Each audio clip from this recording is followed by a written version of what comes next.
in that case, so that's the upside. That's the upside. Right. What are your terms?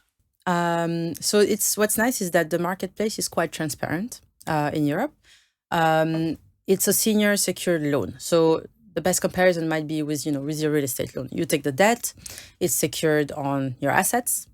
Then you repay it progressively over 3 to 4 years. Every month you repay interest and principal.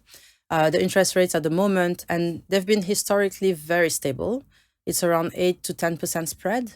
But when you say they've been stable as a spread over the base rate. Exactly. But then the base rate. Obviously. Yes, the base rate has changed. But it's like the equity markets. You look at the equity risk premium for equity markets, and in that you would look at the debt spread. So that debt spread hasn't changed a lot. It's not scientifically proven, but my belief is that it's because we are an alternative to equity returns. So if an entrepreneur is thinking either I take equity or I take debt, if I take equity, a VC fund is going to require something like 30-40% return on their investment, and debt is usually 25% of that.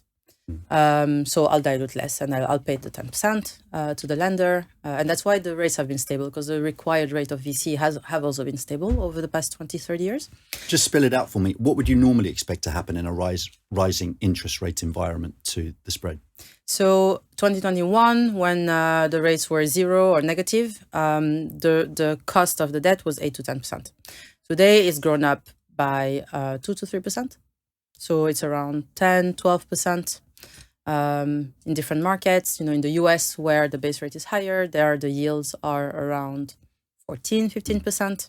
So that's what you would expect to pay. It is expensive. It's more expensive than bank debt. It's more expensive than government subsidized loans, but is 3 to 4 times cheaper than equity on the tagline. And actually, when you look at the dilution, is 8 to 10 times less dilutive.